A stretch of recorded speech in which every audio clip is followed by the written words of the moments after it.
Let me set the scene. It's the middle of the day, you found your campsite for the night, and you want to put out something that's going to provide you some shade as well as rain protection. What do you use? How about a DIY awning?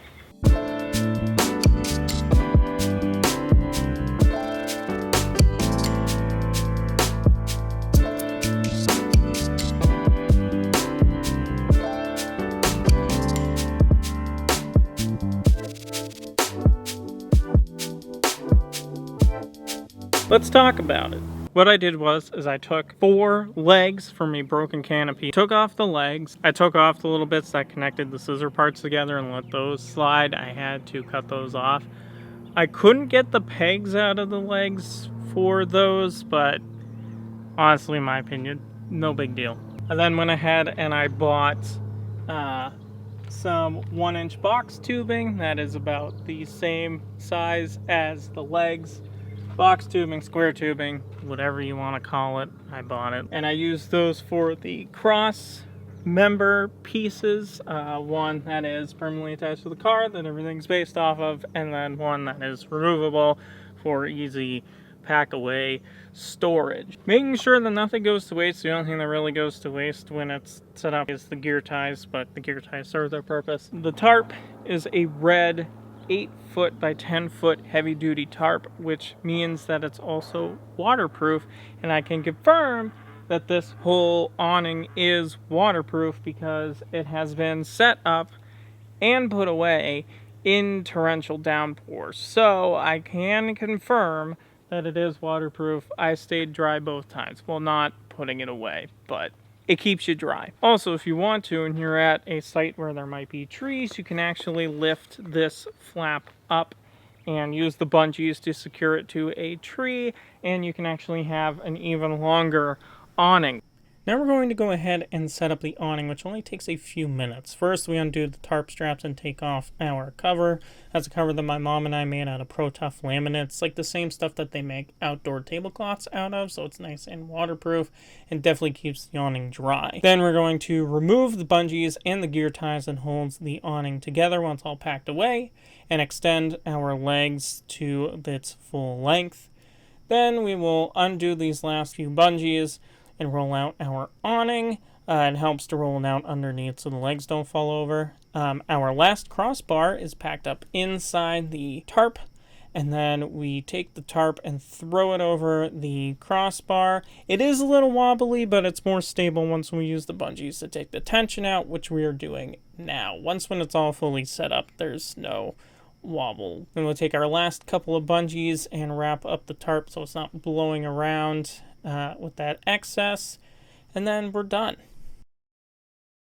To make sure that no part of this awning goes to waste, the bungees that are used to wrap up the tarp are also used to hold the tension within the awning. These 3 help to hold the sides and the back of the tarp taut. Being that this tarp is larger than the frame, you can actually take this piece here, fold it over, use one of the gear ties to hold up the corner, and you have a nice little shelf to put your things in. If you're hanging out, maybe you want to put your sunscreen, your bug spray up there, maybe some snacks for later for munching.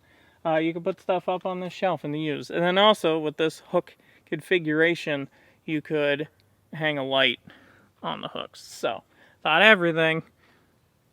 Kind of coincidental, but I thought of everything.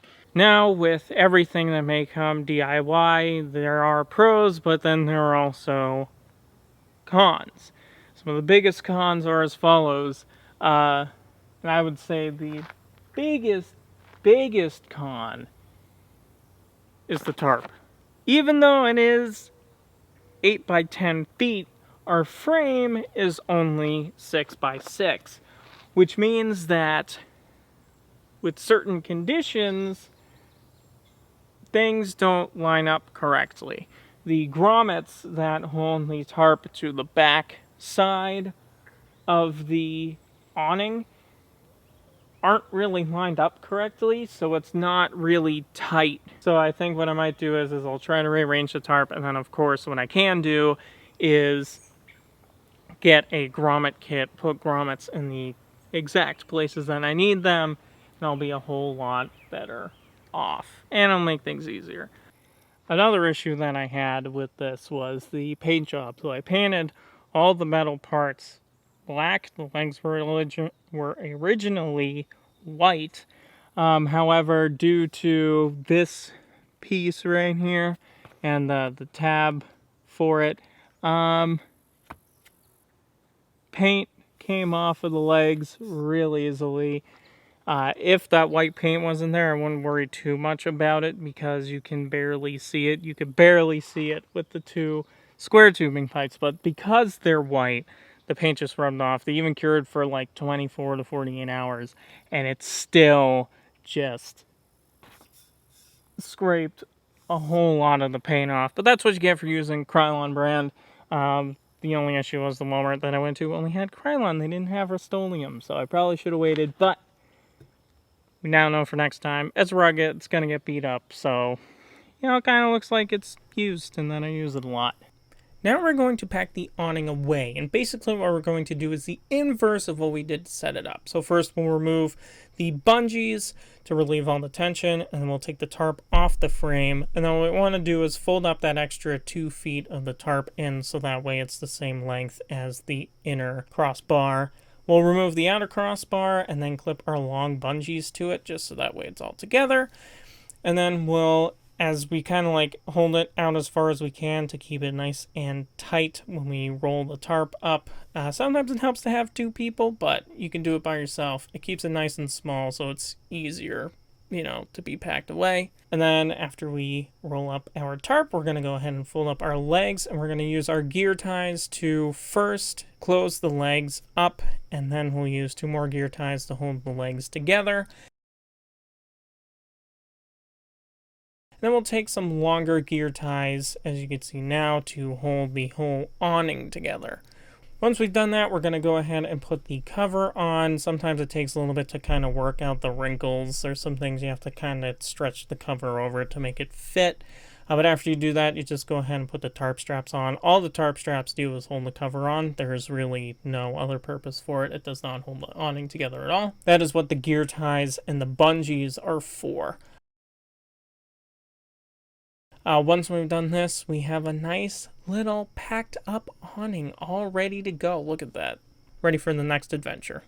But that is it for this week's video, guys. I hope you all enjoyed. I just had the workout of the century trying to put that away. Leaving a like and a comment will tell me how to improve upon my videos. I want to put out some really awesome content, and I need your guys' help, because if you guys don't tell me, I'm kind of doing this blind. It would also mean a lot to me if you shared this video with your friends.